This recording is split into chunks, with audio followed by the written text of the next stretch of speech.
Bueno, hola a todos, suscríbanse, compartan el video si les pareció interesante. Vamos a ver Sliding Window.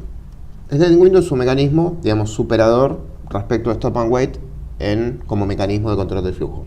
Y soluciona el problema de no tener que estar esperando los ACKs de cada paquete de forma individual. ¿Cómo funcionaría? Bueno, entre un transmisor y un receptor tenemos un enlace, vamos a tirar los mensajes. El mecanismo de Sliding Window tiene un parámetro, que es el principal parámetro que tiene cualquier mecanismo de Sliding Window, que es el tamaño de la ventana. ¿Y por qué es importante? Bueno, porque el tamaño de la ventana es el número de mensajes que el transmisor le puede enviar al receptor sin esperar los ACKs. Esa es la clave del mecanismo de Sliding Window. Entonces, acá me hice una listita acostada de los mensajes que tenemos que transmitir. Tenemos que transmitir el 1, el 2, el 3, el 4, el 5. Entonces vamos a transmitir el 1. Este 1 yo lo tuve que serializar. Después del 1 va a venir el 2. Voy a tener un tiempo de serialización. Este es el mensaje 2. Después del 2, el 3. Noten que no estoy esperando el ACK del otro lado. Estoy transmitiendo uno tras del otro. Lo termino de serializar y mientras va viajando por el cable, atrás serializo otro, atrás serializo otro. ¿Y cuánto vas a poder serializar? No sé. Decime qué tamaño de ventana tiene el Sliding Window que estás explicando en el video. Está buenísimo, eso se preguntas uno mismo, ¿no? Bueno, hagamos que tiene tamaño de ventana 3. Entonces, el tamaño de ventana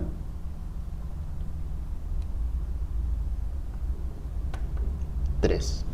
Entonces yo voy a poder transmitir 3 mensajes y voy a tener que esperar el ACK. Por cada mensaje transmitido, yo voy a tener un timer. Voy a tener el timer para el mensaje 1, el timer para el mensaje 2 y el timer para el mensaje 3. Igual que el Stop and Wait. El wait está, solo que es individual de cada mensaje, al igual que antes también. Pero ahora yo puedo enviar más de un mensaje junto. Entonces transmití estos 3. Vamos a hacer de cuenta de que los dibujamos dentro de la ventana. Entonces el 1 y el 2 y el 3 están en la ventana, ¿sí? Y fueron transmitidos. Entonces, haciendo una analogía, le podríamos poner un tilde. Con un tilde yo sé que los transmití, pero no me confirmaron la recepción de esos mensajes. Estamos en tiempo de espera 1, tiempo de espera 2 y tiempo de espera 3, respectivamente, de cada uno de estos 3 mensajes. Entonces, yo podría recibir una ACK, o estoy esperando recibir una ACK del mensaje 1, el mensaje 2 y el mensaje 3. No necesariamente el mensaje 1, el mensaje 2 y el mensaje 3 llegaron primero, segundo y tercero a P, que es el destino. En una red de datos de paquetes no podemos saber de que el orden de llegada va a ser el mismo que los transmitimos. Tampoco podríamos dar por cierto de que el orden de que vamos a recibir los ACKs va a ser en el orden que llegaron al receptor. Supongamos que al receptor llegaron 1, 2, 3. Yo quizás recibo ACK2, ACK1, ACK3. ¿Está bien? Eso no lo sé, podría ser cualquiera el orden. Supongamos que cuando se recibe el mensaje 1, inmediatamente P me envíe el ACK que corresponde al mensaje 1. Inmediatamente después de que llegue el 2, me envían el ACK del 2 e inmediatamente después recibo el ACK del 3. O sea, este sería el caso muy tipo ejemplo de pizarrón, ¿no? Como que vienen los 3 paquetes, llegan al destino, cada uno que llega se va confirmando. Bien, esto es un ejemplo medio ficticio, pero digamos que si todo estaría funcionando bárbaro, sería lo que usualmente pasaría. Entonces, ¿qué pasa? Yo transmití 1, 2, 3. Estoy viéndolo desde el punto de vista de T. Transmito 1, 2 y 3. Me quedo esperando los ACKs. Recibo el ACK del mensaje 1. Recibo el ACK del mensaje 2. Recibo el ACK del mensaje 3. Quiere decir que la ventana yo ya la transmití y me la confirmaron. Si eso pasó, entonces la voy a deslizar a la ventana. Acá la ventana, digamos, ya no estaría más. Y me quedaron los mensajes que ya transmití y confirmé. Ahora bien, qué pasa con estos mensajes de la ventana que siguen? Y bueno, hay que transmitirlos. Entonces, cuando a mí me confirmaron un mensaje, significa de que la ventana se deslizó. Si yo podría haber pensado como que instantáneamente, si mi ventana es 3, yo envié 3 mensajes, estoy esperando que se confirme alguno de ellos. Si me confirman el mensaje más viejo, que es el 1, el que primero transmití, entonces acá ya inmediatamente podría haber transmitido el mensaje 4. Y cuando recibo la ACK del 2, como es el segundo mensaje más viejo, podría haber transmitido el mensaje 5. Y lo propio podría ser cuando recibo el mensaje de 3. Entonces, a medida que se me van confirmando los mensajes, yo puedo ir avanzando la ventana sobre los próximos mensajes que tengo que transmitir. Ahora en el próximo video vamos a ver situaciones más particulares que ayudan a terminar de entender este mecanismo.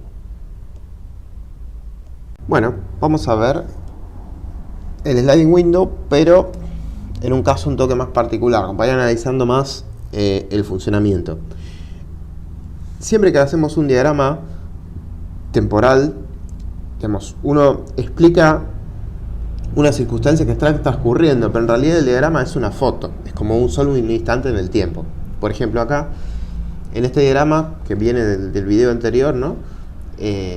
Los mensajes 1, 2 y 3 ya fueron transmitidos, tilde rojo, y confirmados, tilde amarillo. Esos quedaron como viejos, atrás de la ventana, a la izquierda. Como que el futuro va para la derecha, así sería, ¿no? El tiempo crece para la derecha. Entonces, mensaje 4, 5 y 6, que son estos 4, 5 y 6 que estamos viendo acá, ya fueron transmitidos, pero no fueron confirmados. Si fueron transmitidos, entonces le podría ser el tilde rojo, dijimos. Y 7, 8 y 9, en un futuro los voy a transmitir. Ahora lo que estoy analizando es como el caso particular de estos 4, 5 y 6. Bueno, entonces vamos a analizar cómo es que se confirman. Acá vamos a hacer algo particular. Yo voy a confirmar solo el mensaje 4.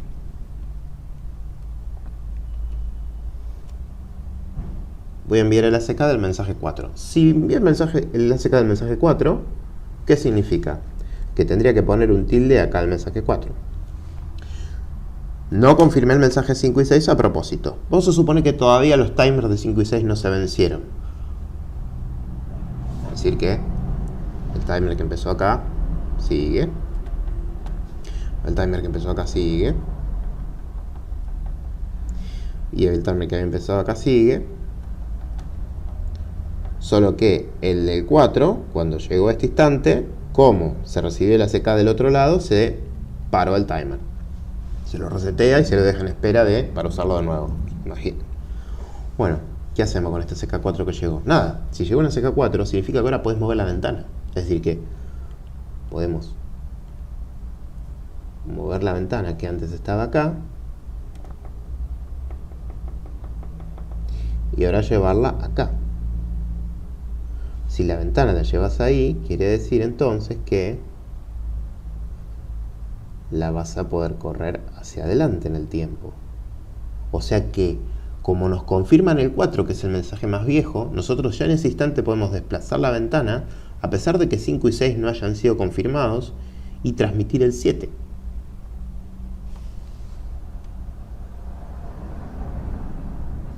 Y entonces transmito el 7. Y obvio, el mensaje 7 tendrá su timer, que ya empezó a contar el tiempo para esperar su ACK. Entonces, a la izquierda de la ventana nos quedan los mensajes transmitidos y confirmados. A la derecha de la ventana son los que en un futuro vamos a transmitir. Y dentro de la ventana tenemos mensajes que estamos próximos a transmitir o ya transmitimos y estamos esperando el ACK.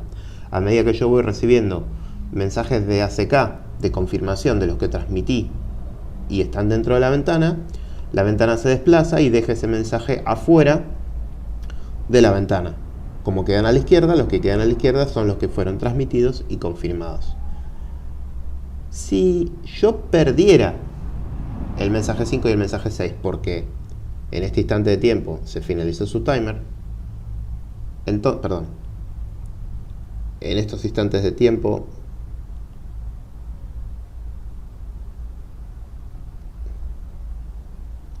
se finalizó su timer. Entonces, cuando se finaliza el timer del 5, se transmite de nuevo el mensaje 5. Y cuando se finaliza el timer del 6, se transmite de nuevo el mensaje 6. ¿Por qué? Porque no se recibieron sus ACKs.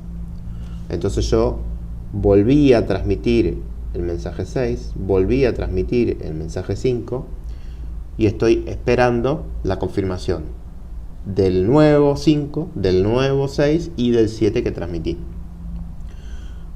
Si a mí me confirman el 7, ACK del 7, el mensaje 7 ahora va a tener su tilde amarillo, pero no podemos desplazar la ventana porque el 7 está hacia la derecha de la ventana. Yo puedo desplazar la ventana solo cuando el mensaje que me confirman es de los que están de la parte izquierda, o sea, desde los mensajes más viejos. Si ahora, si por alguna razón recibiera primero la ACK del 6, tampoco podría desplazar la ventana. Hasta que yo no reciba la ACK del 5, no voy a poder moverla. Cuando a mí, supongamos en este caso, se me habían confirmado el 7, después me confirmaron el 6. Cuando me confirman el 5, yo ya podría desplazar esta ventana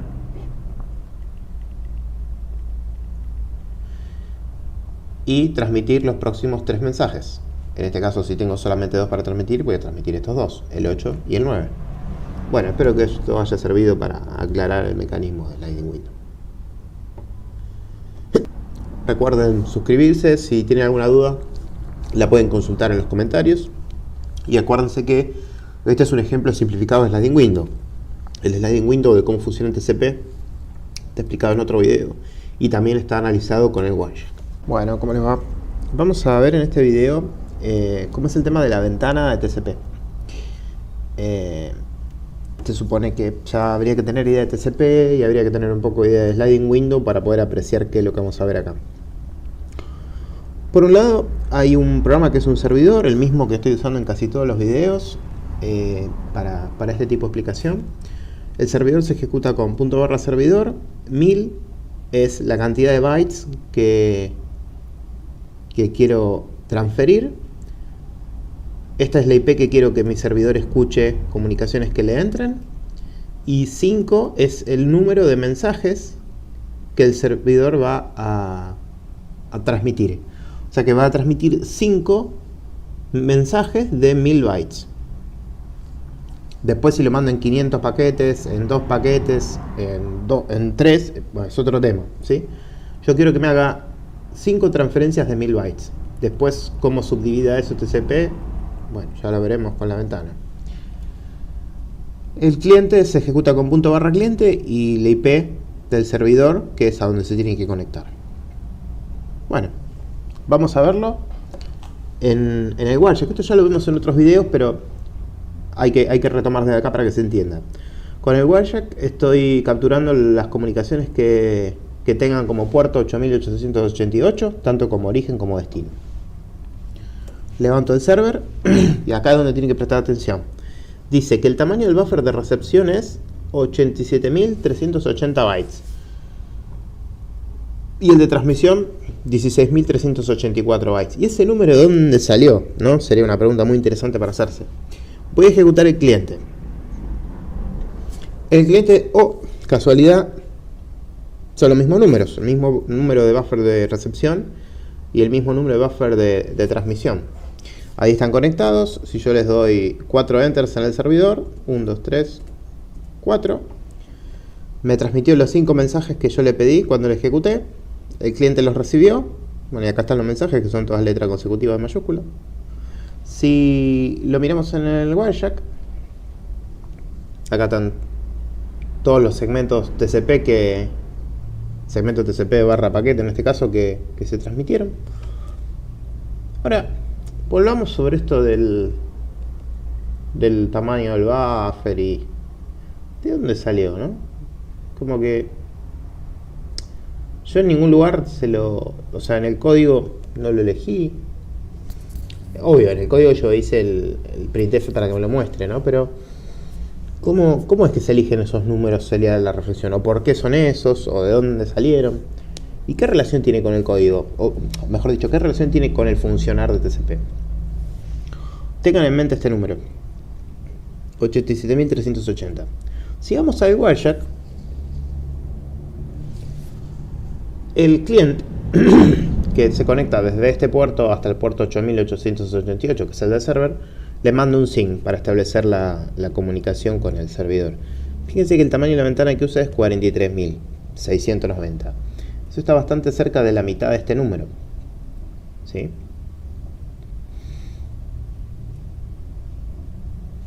Bien.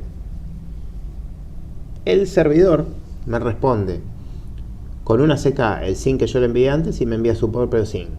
Y el tamaño de ventana que usa es el mismo. Es decir, que ese tamaño de ventana que están enviando en el encabezado de TCP, ahora que están haciendo la negociación del acuerdo para conectarse,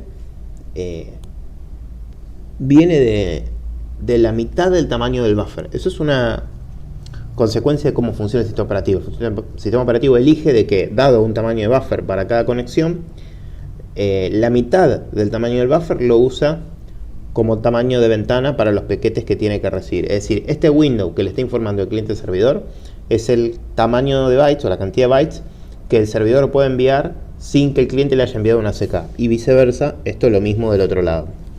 Eso te explica en los videitos de control de flujo de TCP. Ahora lo que quiero que prestemos atención es a cómo varía, si es que lo hace, este tamaño de ventana. Entonces, para eso yo lo que voy a hacer es filtrar y que solamente me muestren los que tienen como puerto de destino el 8888. O sea que van a ser todas comunicaciones que van desde el cliente al servidor. Y quiero que observemos el tamaño de ventana informado por el cliente al servidor. El primer SYN es el del establecimiento con el servidor, así que solicitud de sincronización. Le envía este SYN que ya analizamos que es, este tamaño de ventana en el paquete de SYN que ya analizamos que es la mitad del tamaño del buffer original. Cuando le envía una CK, este primer ACK es el del establecimiento de la conexión. Digamos, el último de los 3 mensajes de establecimiento de la conexión es este ACK que está acá. Ya le envía un tamaño de ventana distinto al anterior. Es un toquecín mayor, ¿no? 690, 776. Un par de bytes mayor. 100 y pico.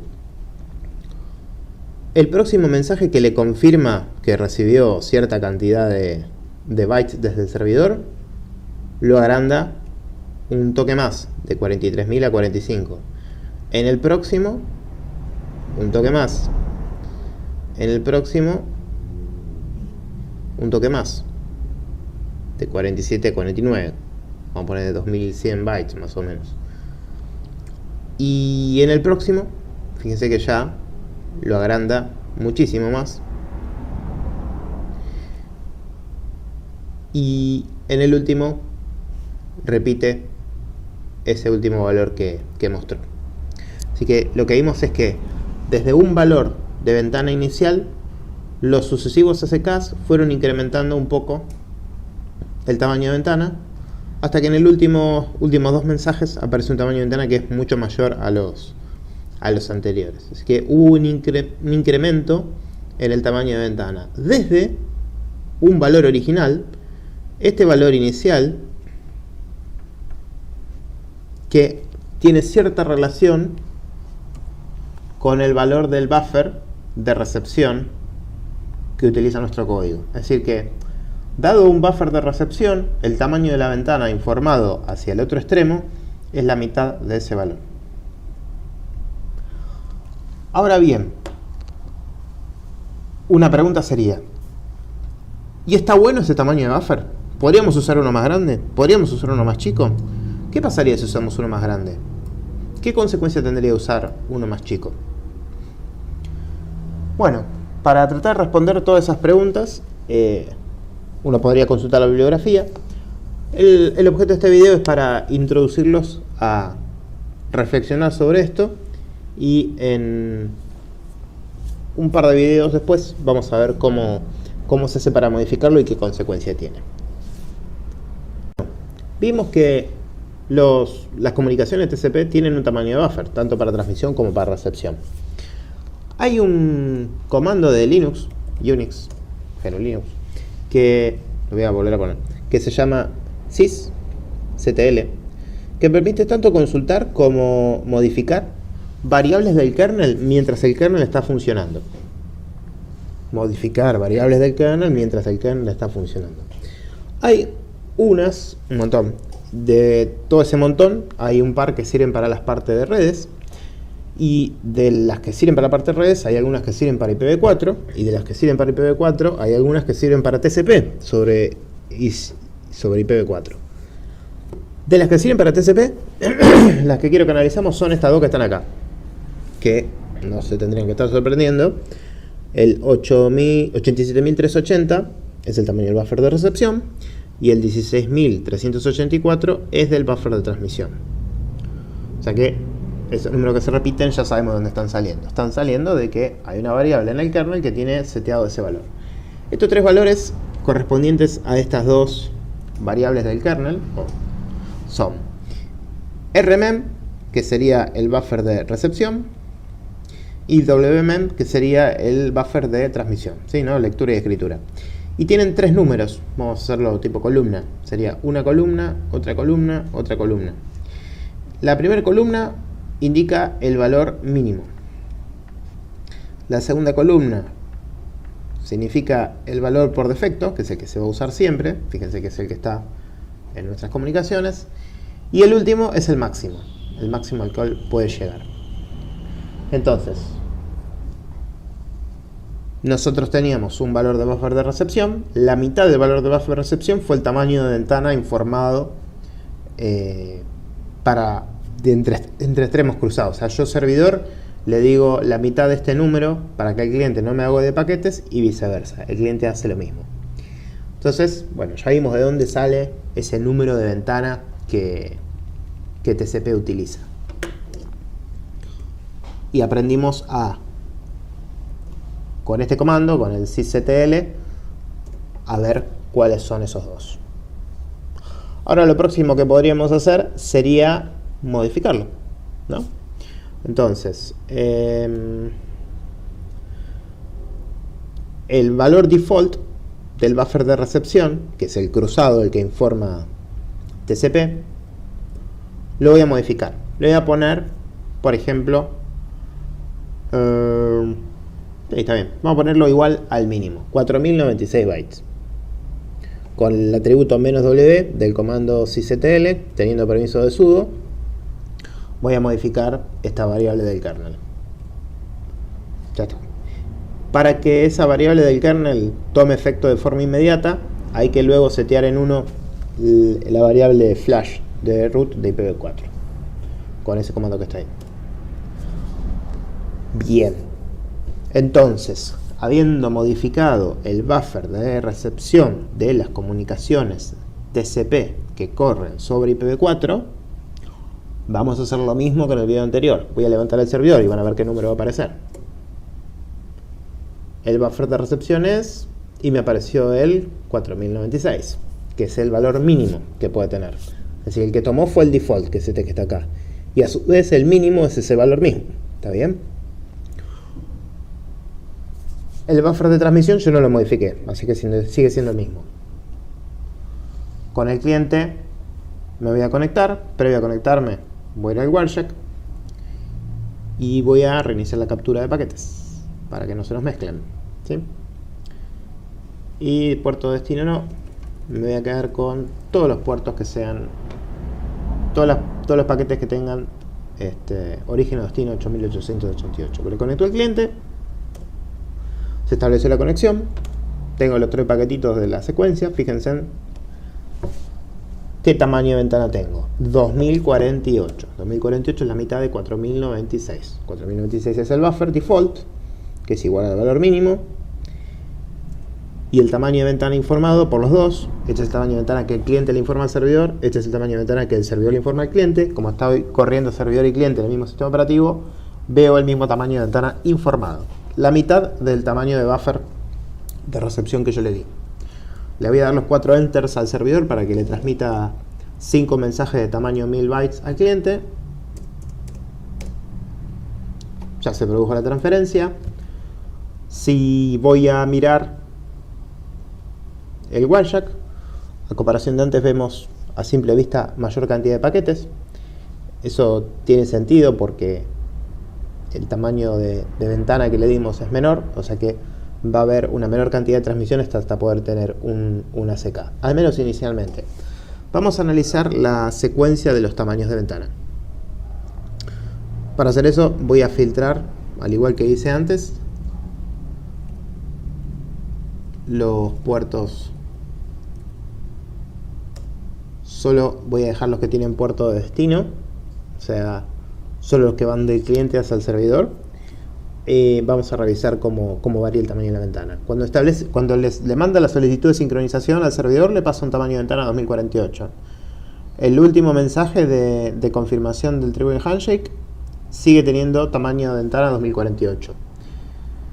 El primer ACK que le envía al servidor confirmándole de que recibió información, es decir, le hace un ACK 1003, o sea que le está confirmando que recibió 1002 bytes correctamente, le manda una ventana de 4096, el doble que el antes. El siguiente ACK, 6144, 8192, 10240, 12228 y 12228. Entonces vimos otra vez más que, si quieren podemos hacer un diagrama diagrama temporal del cliente y del servidor.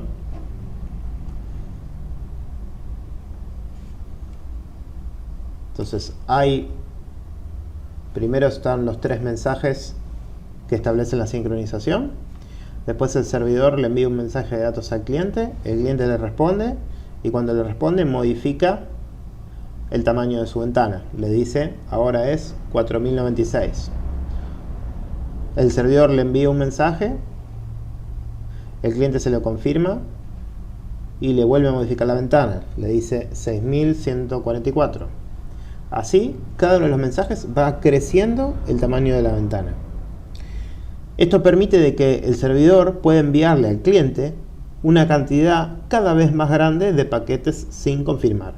Eso lo va a hacer hasta llegar al máximo valor de ventana que tenga establecido el kernel del sistema operativo que tiene corriendo este protocolo TCP. Si quieren podemos recordarlo.